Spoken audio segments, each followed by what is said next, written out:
afternoon, everyone. This is Brian Ankney with Auto Success Magazine. I appreciate you taking the time to join us today, and I appreciate Jamie Roffman for joining us as well. Jamie is going to share with us how to increase sales traffic through effective phone skills. And I wanted to, one more time, I want to repeat, I really appreciate you taking the time to join us today. I know everybody's busy. I hope our Auto Success webinars are helpful to you. If you would like to interact with Jamie afterwards, you're welcome to join the Auto Success webinar group and ask questions. And if you have questions during the presentation, please just enter them into the chat box, and at the end I will ask Jamie all the questions. My name is Brian Ankney. If you have any questions afterwards, you're welcome to reach me at Brian with an I at autosuccessonline.com. Jamie, thank you for coming. It's my pleasure to introduce you. Well, thank you very much, Brian. Thank you, Auto Success, and really everybody that's on the line here. Greatly appreciate you taking some time today to discuss an incredibly important aspect of your business. As you can see, it says increasing sales traffic. And in the end of the day, we're talking about sales traffic on the front side of the business and the back side of the business, because it's all about selling more ROs or more cars. So just a little background. We actually got into business in 1983. I've been doing this for 25 years. Of my 25 years, 20 has been dedicated to phones, whether it was on the bring customers in, or actually, for that matter, working with them on outbound training. We won't get into those details at this moment. But our company focuses strictly on the inbound application of the phone. So that means, how does a sales guy, a service guy, a parts guy handle an incoming sales call, and I'm going to call them all sales calls, or for that matter, what do they do with their outbound correspondence? And as you can see, we've been working with a lot of stores over the course of our few decades, and in there include a few OEM relationships and a handful of very, very large groups that we've been involved with to boot. First and foremost, listen, the internet came in 20 years ago. People thought it was going to go away, so everybody was calling a gazillion stores when they were looking for cars. Well, here's the good news. They're calling less stores on the sales side, aren't they? They're calling less stores because they've got that much more information. So if they're calling less stores and you happen to be one of those stores that they're calling, I'm going to suggest you need to have your best face on, your best foot forward, make it right, and engage. That's an important word that just seems to be missing for a lot of sales guys, and I think and service guys, because I think what they think they need to do is give people information, but what they fail to do sometimes is also get information in an extremely tactful way, and that's what we're going to talk about. How do you do that? So let's talk about whether or not this is it a sales process? Is it part of the sales process? Because this sales process, which is what we're going to say it is, whether it's a call in to buy a car, or it's a call in to buy a part, or possibly have work done on your Mustang, a brake job or what have you, you're either going to continue that, or they're going to move on down the road and go somewhere else. So we're going to call it part of your sales process, hopefully the beginning. How does it ultimately impact you? It's real simple. You get more people in the door, you got more floor traffic, of course you're going to sell more cars. In the end of the day, if a dealership spends $400 to $500 per car on advertising, but they're selling more cars without even increasing their advertising, their ROI from the advertising is evidently higher. Units over the curb, and I'm going to share some numbers in a little while, but of course that goes up when you're getting more people in the door on the front side. And on the back side of the house, of course, you're writing more ROs when you're inviting more people in to come to you instead of going to the independents and everywhere else that they happen to go, Firestone, Amco, etc. Let's look at the sales side first. Dealerships all over the industry right now, and it's been hot for the last couple of years. They're all running around setting up BDCs. There's nothing wrong with a BDC. And certainly for the service side, I can see it. On the sales side, think about this. Your salespeople need good communication skills. So technically, they should be the person that's actually taking the call, developing the relationship, having some rapport with the customer, and ultimately, hopefully selling a car when all is said and done. So prospects, where are they going to go? again, we're talking about a sales process. So do we have one? You know, every dealer tells me, oh, my goal on a sales call is a name, a number, and an appointment. Okay, I agree with that. But are you showing you care? Are you engaging with the customer? Do you have a customer-centric focus? Are you non-manipulative? And at the end of the day, are you persuasively collaborative? So, who is the most professional person? Am I showing that personal interest? Of course we want to answer their questions. But if we're engaging, we're also learning about that customer, hence personal interest, and asking for the appointment. If they're calling me and they're calling a few other people, I want to be the most attractive person on the phone so they want to come see me because they know I'm going to handle them the way they want to be handled. So we talk to hundreds and hundreds and hundreds, if not thousands of stores. So I went online on our call site. I'll explain that a little bit later, but time might negate that. And I grabbed 10 stores, 10 calls into those stores. So these are 10 different salespeople. And you can see here, one person's identifying the department. In other words, he's actually telling them they reached the sales department. They're giving their names out. That's good. They're asking their customers for the names 8 out of 10 times. That's good. Watch where it goes from here. They're not asking the customer if they know where they're located. Couldn't the customer make a mistake and actually go to the wrong place if you don't actually direct them to you? 2 out of 10 are asking for a phone number. That's obviously painful, especially when 0 out of those 10 are asking for an appointment. Once again, 10 random ones. To give you an idea, I'm going to play you one sales call.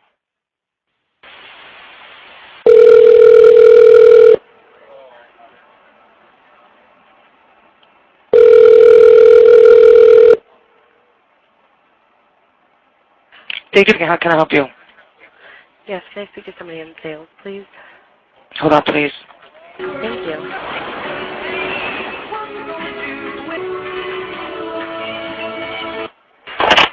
Good morning. This is AJ. Yes, I was looking on your website and I seen it was a new Jetta. It was the TDI. It was sky blue. I wanted to know if you still have it. Brand new? Yes. Okay, just give me a second. Let me get on the website and see if we still have it or not. I'm sure we do, but I just don't want to say yes and we don't. Just give me a second, ma'am. That's okay, thank you. What is your name, ma'am? Lisa? Lisa. Okay. You said it's sky blue? Yes, I think that's what I wrote. It's like it says silk blue metallic is what I wrote down. Okay. We'll look at the cars. And we'll look at Jettas. Do you have, by any chance, the stock number on it? Yes, it's N as in Nancy 15177.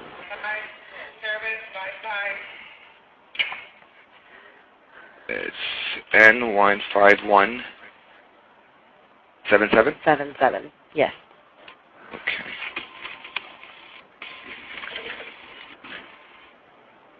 Okay, it's the blue one. Yeah, it's a TDI SE DSG 2.0 liter. Yes, we do have it. It's available. Okay. I wanted to know as far, because it said like the MSRP was the $26,395 is what I wrote down. As far as any additional discounts or savings, what is offered? Well, here, I mean, it says MSRP is $26,395, $25,448, and there's a special savings for $2,000 and another $500. So the price is $22,948. Okay. As far as the 2,000 savings that you said, is that like a rebate that only certain people qualify for, or? No. When they put this one here, no. When they put it here, it's not just for special people. Okay. So it's for everyone. Okay. No, That price is only special for Lisa. Okay, and then also just one other question for you. As far as the warranty goes, is there any kind of servicing warranty that comes through the dealership, or? This car is brand new, so you're gonna get 3 years, 36,000 miles, bumper to bumper on it, and you're gonna get 5 years, 60,000 miles powertrain. And the first year you're gonna get free maintenance, like you're gonna get free oil change, roadside assistance, and tire rotation. That comes with the car. Okay, that was for the first year, right? Yes, sir. Okay. Or you're going to get 3 years bumper to bumper, and you're going to get 5 years powertrain. So all that is going to come with the car. So it has all warranty. Now, if you decided you wanted to purchase more warranties, it's available. Okay. All right. I definitely appreciate all the information. I'm going to go ahead and think it over. Thank you so much. You're welcome, Lisa. Thank you very much. All right. Bye-bye. All right. Nice guy. Doesn't get the job done. We'll just put him on what I'll say is the average skills section of things. And if time allows us, we'll actually, maybe we can listen to somebody that's actually gone through some training. But I'm going to say, if you fit into this average phone skills side of the fence, this dealership gets approximately 200 phone calls in the course of the month, and I'm going to say 10% average in making appointments is reasonable. 50% show-ups is about right. Nice conservative gross of $1,500. In the end of the day, it's $90,000 per year. However, this is a number I know is attainable. In fact, I've got a customer who started with me 20 years ago in 1994. And in 2010, he hit the 30% numbers, and then he turned it up a notch, and then they doubled it. So they're at 60% appointment-making ratios with a 60% show-up ratio. So in this particular example here, we used, it's a 60 appointments showed up, so we're saying we're 3 times better than we were by having technique, and then the numbers are obviously play out accordingly. A dealership, the phones could represent on the sales side every bit of 20 to 30% of all the business by the time you get done with the fact that the internet conversations turn into phone calls and then just phone calls that are just coming off of people dialing up. All right, so let's move over. For the sake of time, we're going to move into fixed stops, and once again, I'll play a call into somebody we train if time allows us, otherwise another day. So, fixed stops. Don't they have a ton of options? Unfortunately, yes. And we all know if we're outnumbered 4 to 1, I would say most dealerships in a 10-mile radius have anywhere from 5 to maybe even 20 stores, independents, Midas, etc., mom and pop, right near them that take their business. And as the car obviously gets out of warranty, we know exactly what's happening, and the perception is our price is higher, and where does the customer possibly go? They might meander. Well, we don't want them to meander. And if, in fact, 85% of these people will talk on the phone, and you all can think about that, would you make a phone call if you needed a new water pump, or would you just drive up to some shop? I know I would make a phone call before I went, and I believe most people would do exactly that. So the question is, what happens? What is important when they make that phone call? Where does their trust lie, or are they just picking it up off the internet and taking shots? Maybe they've got relationships with people. Is it a pricing issue? Are we even asking for the business? And we're going to listen to a service call in a moment. And you can kind of think about what these things are and ask yourself, does this person do anything remotely close to these types of effects?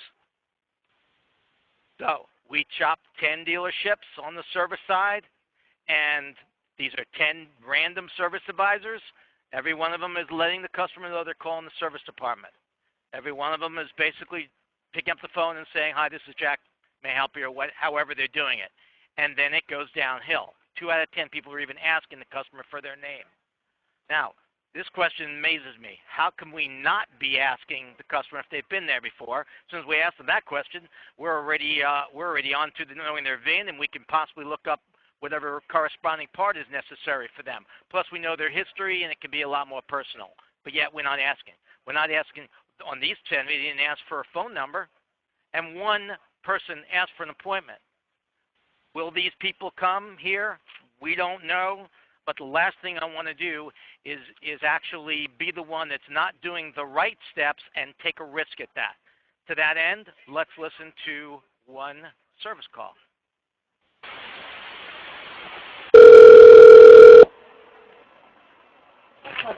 Thank you for conducting your call. Service, please. Sure. Review And you'll notice we're blocking out the names to protect them. best. Danny, how can I help you? Can you tell me how much it's going to cost me to get my radiator replaced through you guys? I have a 2006 Altima. 2006 Altima. One moment, okay? Okay.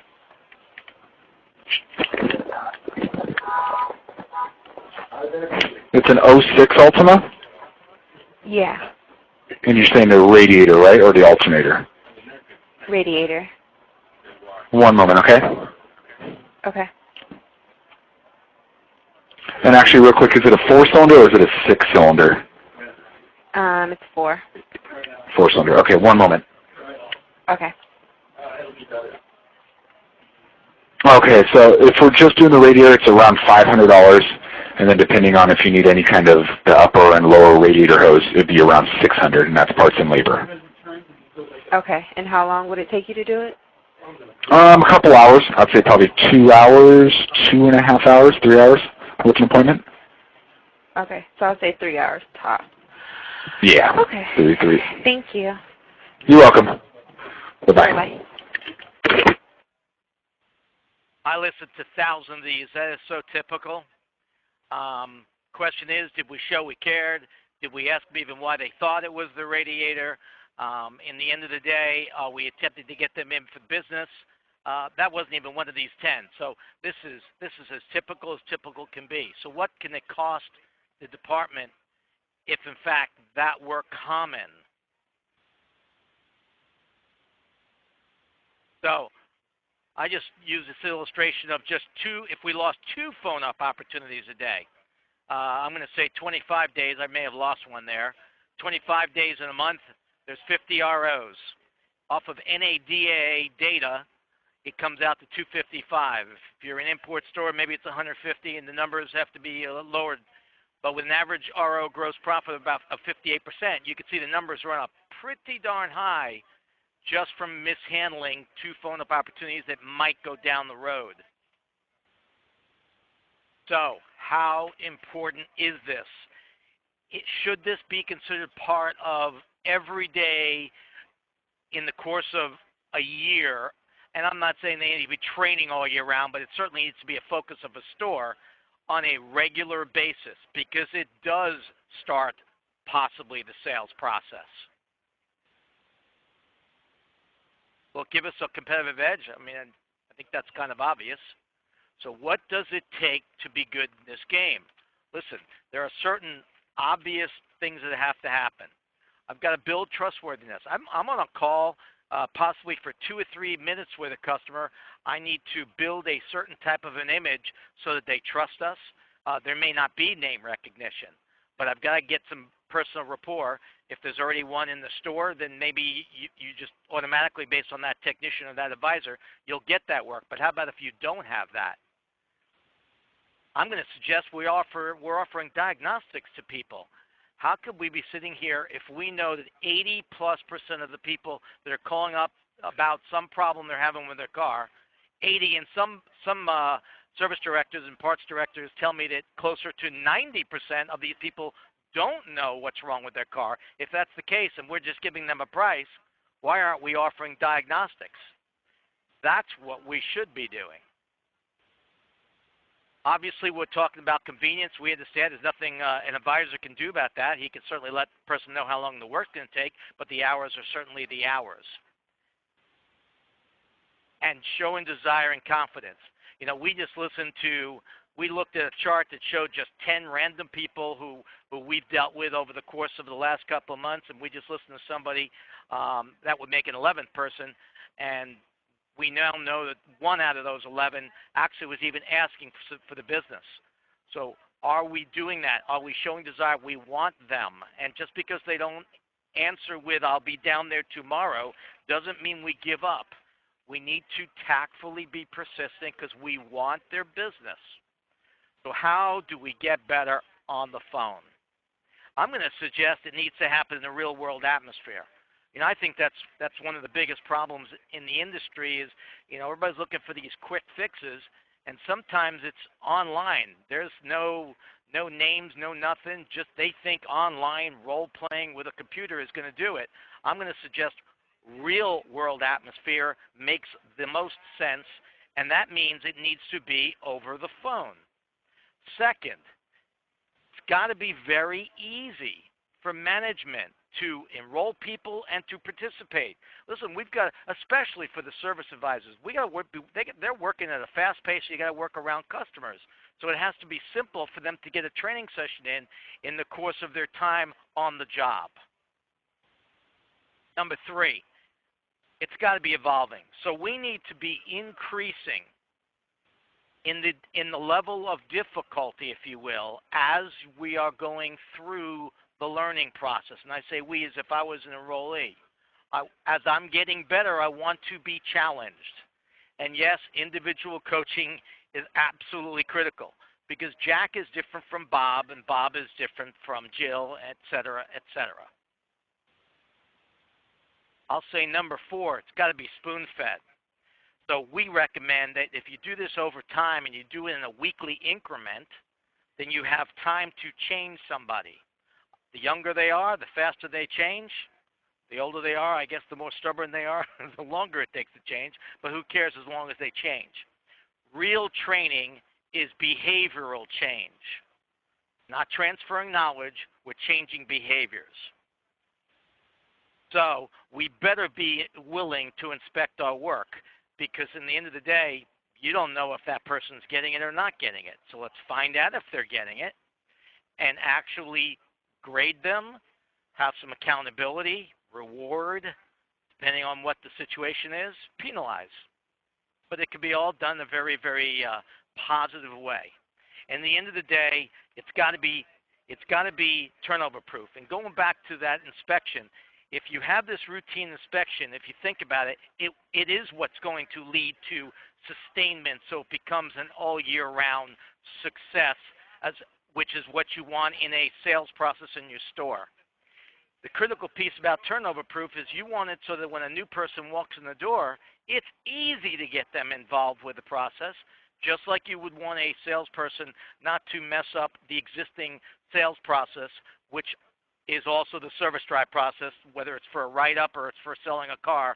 We're still talking about a process. You want to keep that process intact, and that's what it's all about. So where could you start?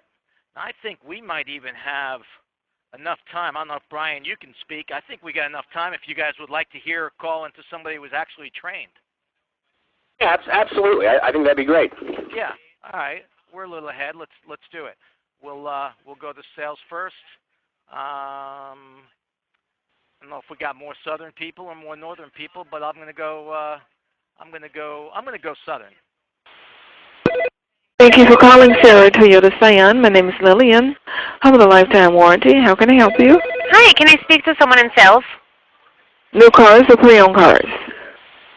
New cars. One moment. At Sarah Toyota. I didn't protect this guy, but fortunately this dealer likes us a lot, so we'll be good.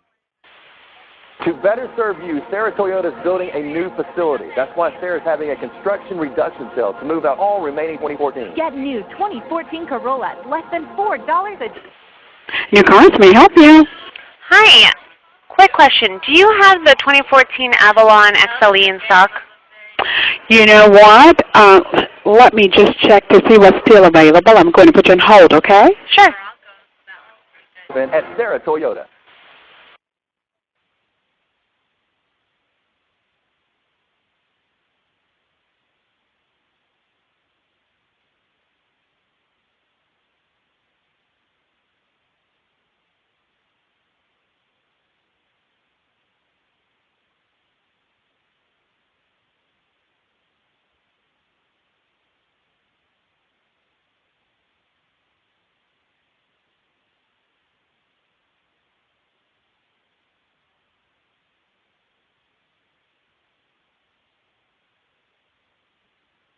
today. Only $99 a month. Or new 2014. This is the construction reduction sales event at Sarah Toyota.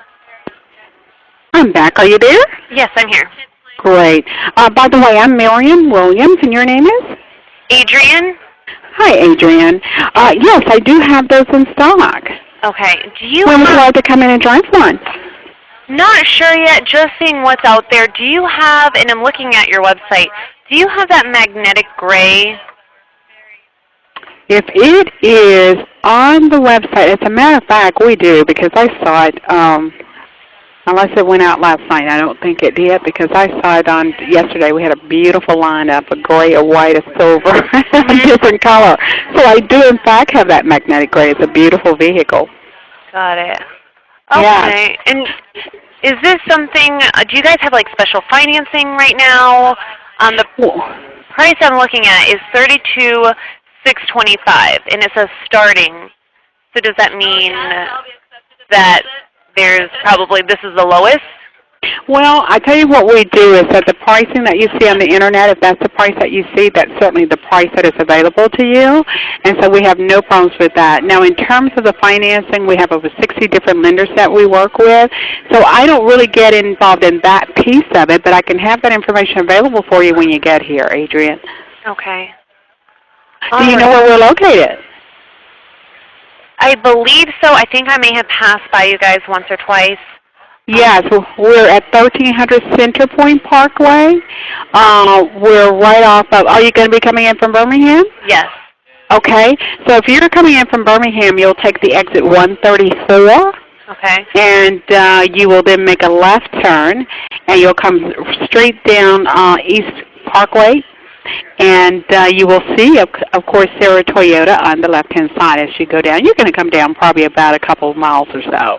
But I would love to work with you, and so I'd love to schedule time for you to get in. Can you get in this afternoon? I do have some time available. Probably not this afternoon. Still have to go home, check with the boyfriend, see when he's available. Are you in maybe this weekend? Or I am. I will be in on tomorrow. Okay. Are mornings or afternoon better for you, Adrian? Maybe late afternoon. I still have to check with him. He's a busy guy. So I might just get with him and then give you a shout. Is that okay? That'd be okay. Let me just say this, if I may. Why don't I tentatively set something up for you? That way that I can be available. And so I'll set something up. What is, Adrian, what's the last name? Murray. M-U-R-R-A-Y? Yes. Okay, and do you want me to take your boyfriend's name as well? Yeah, his name is Ralph. Ralph? Okay, perfect. And so what I can do is schedule you guys for maybe, why don't we say maybe around 4:15 on tomorrow, Saturday. Okay, and then if, because I just don't want to promise something that I can't commit to. But that's not a problem. Okay. That's not a problem at all. So what we can do is this. If something changes, you'll call me and let me know, right? Okay. And then if something changes on this end, I'll do the same. And where would I reach you? It's 205. 987. 2582. And let me just repeat that. That's 205-987-2582. And do you have a pencil handy, Adrian? I do. Let me give you my name.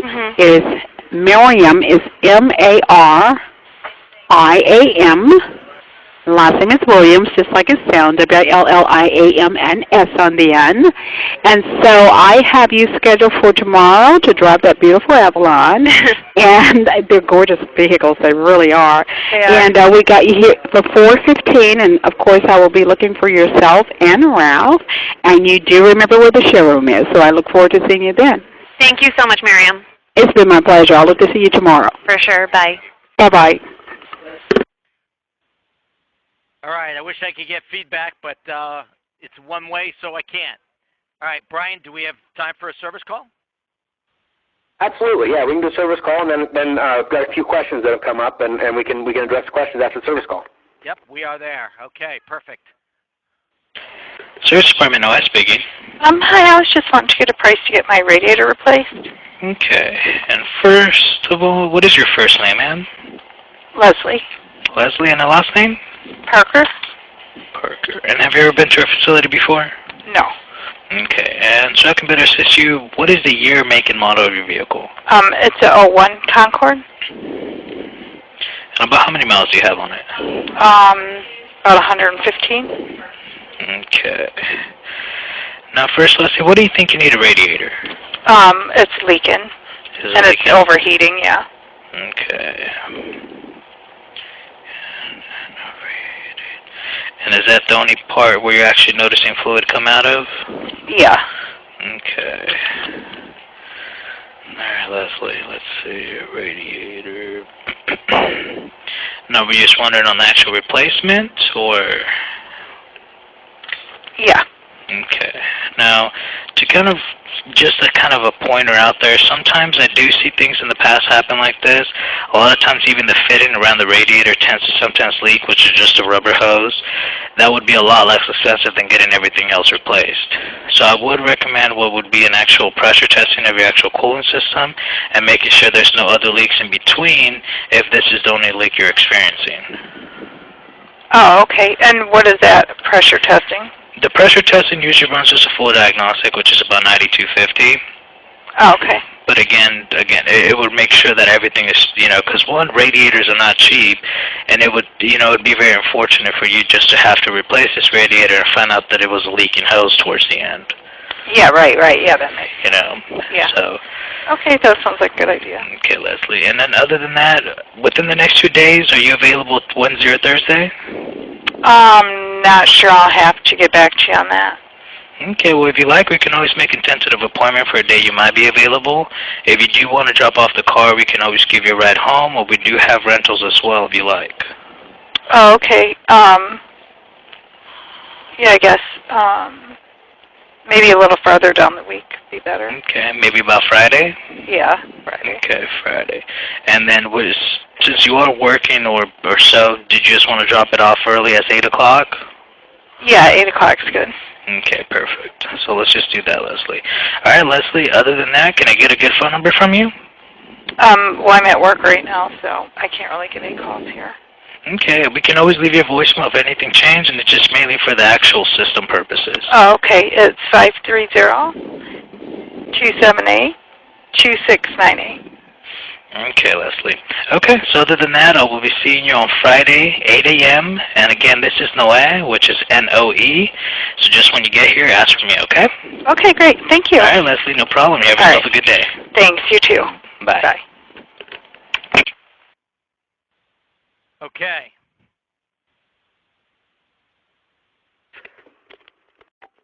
All right. This is Brian Ankney with Auto Success again. Jamie, I've got a few questions for you. First question is, how do you train people over the phone? Is it like a weekly conference call? Okay, very good. We have approximately 32 trainers, and they work in private one-on-one sessions with one of them on the phone for about 15, 20 minutes each week, role-playing, rehearsing, critiquing, and tape recording. Cool. Okay. Once you've done the training, or as you do the training, how do you track the success? Okay, great question. There's multiple ways. There is a site, and for the sake of time, we won't go there. But there is a site that we use. A couple of different things. There's a site that we use on a once-a-month basis. So picture we're doing our training every week, but once a month we actually pull calls from a dealer's recordings, whether it's from cars.com or what have you, just for random purposes to see how they're handling customers. But we, on a different note, and that's also typically played in a monthly meeting, but on a different note in terms of tracking the numbers, that absolutely has to happen from the operator, and we work with her to help actually do the tracking. Some stores, it's a phone system issue on whether or not they can track every single call, but there is no reason with our logs and an operator that controls who gets the phone ups and knowing who takes them, that a dealership can't track them if they choose to do it. Cool. How long does it take to get someone trained? That's a great question. We set this up a long time ago to be actually a 4-month process. It is not an exact science. We've made this thing very simple, very flexible, very fluid. In fact, we don't believe in contracts for that reason, which I know dealers love to hear.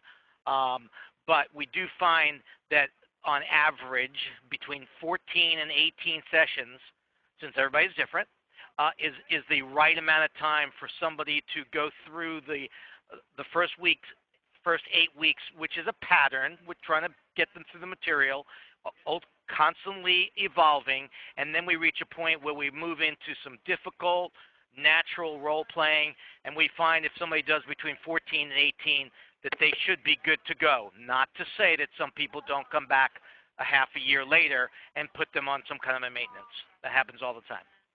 Okay. How much time off the floor does the training require? 15 to 20 minutes, once a week. Perfect. Let's see. Well, I think we got to all the questions. Again, Jamie, thank you for taking the time to share this good information with everybody. And then thank you, everybody, for attending. If you have any additional questions for Jamie, you're welcome to email him or myself. My email is brian@autosuccessonline.com. Jamie's is J. Roffman, that's ROFFMAN, @appliedconcepts.com. Or you're welcome to, if you get one of them wrong, reach out to either one of us, and we'll share them with the other. Or you can join the Auto Success webinar group and ask questions directly there. Jamie, thank you for taking the time to be with us today. I appreciate being here, and as this screen shows, if somebody wants a marketplace evaluation, we can certainly shop any department you wish, whether it's a sales, service, or parts. And at the same time, some guys in their stores, they like us to even shop their competition. We can do that live and walk you through what we do on a very detailed basis, show you our call grading site, etc. And once again, thank you all for taking this precious time out of your day, and I appreciate it. Well, thank you, everyone. I hope you join us all again, Jamie and everybody in attendance, to another Auto Success webinar. Thank you, everyone. Thank you all.